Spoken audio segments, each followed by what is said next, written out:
Éternel, nous te bénissons, nous te rendons toute la gloire. Nouvelle semaine, nouveaux défis, nouvelles attentes. Je prie, mon Dieu, que tu sois avec nous en tout point. Viens par ton esprit nous guider tout au long de cette semaine. Viens par ton esprit nous diriger à travers chaque jour de cette semaine. Et fasse en sorte que cette semaine soit pour nous l'occasion de découvrir une autre dimension de ta gloire.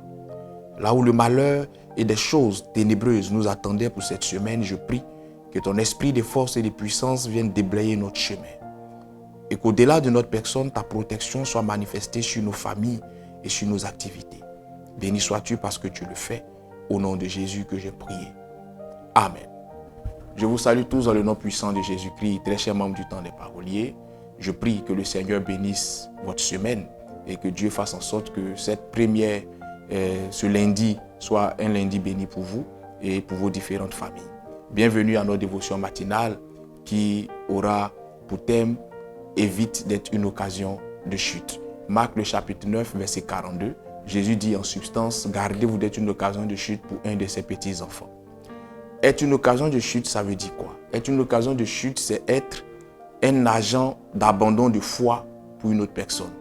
C'est-à-dire, en français terre à terre, il ne faudrait pas qu'à cause de toi, quelqu'un dise « je ne vais pas à l'église » ou à cause de toi, quelqu'un dise « je quitte l'église ».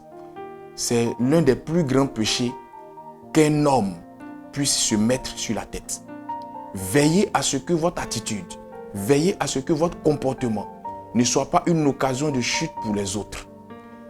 Ne prenez pas votre liberté pour un cas général. Ce qui vous est permis, ce que vous pouvez vous autoriser, n'est peut-être pas ce que l'autre peut se permettre. Ce que vous ne vous choque pas sur le plan religieux ou spirituel peut choquer l'autre.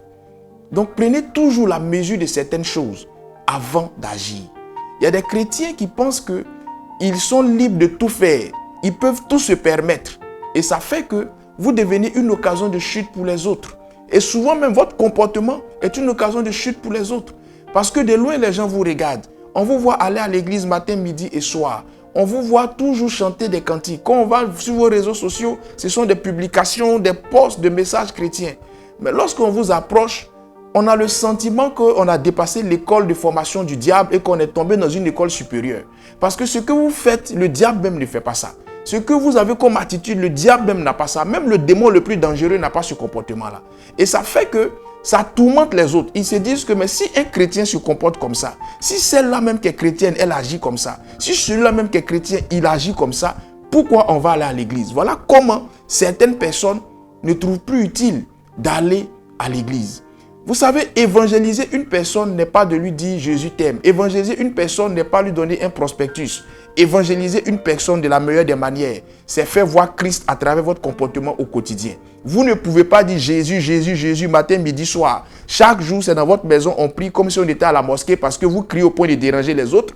Et quand on vous approche, vous avez un comportement qui est diamétralement opposé à votre assiduité dans la prière.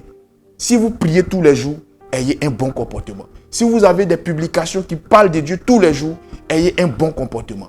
Le plus important, c'est l'état de votre cœur. Mais c'est aussi votre comportement. Parce que souvent, vous cachez vos mauvais comportements, vous cachez vos mauvaises manières par cette citation-là. Non, c'est le cœur que Dieu regarde. Mais la Bible déclare que c'est de l'abondance du cœur que la bouche parle. Et j'irai même plus loin, c'est de l'abondance du cœur que le comportement se reflète. Votre comportement est à l'image de votre cœur. Vous ne pouvez pas dire avoir un bon cœur et avoir un mauvais comportement. Si vous avez un bon cœur, logiquement et naturellement, on doit le constater dans votre comportement. Et ce comportement-là doit être un comportement qui vous amène à pardonner facilement. Un comportement qui vous amène à faire du bien autour de vous. Un comportement qui n'est pas revanchard. Mais vous dites que vous avez le cœur blanc. Vous dites que Dieu regarde votre cœur est propre. Mais c'est vous qui avez les comportements les plus machiavéliques, des comportements que Satan même n'a pas encore donné dans son école de formation.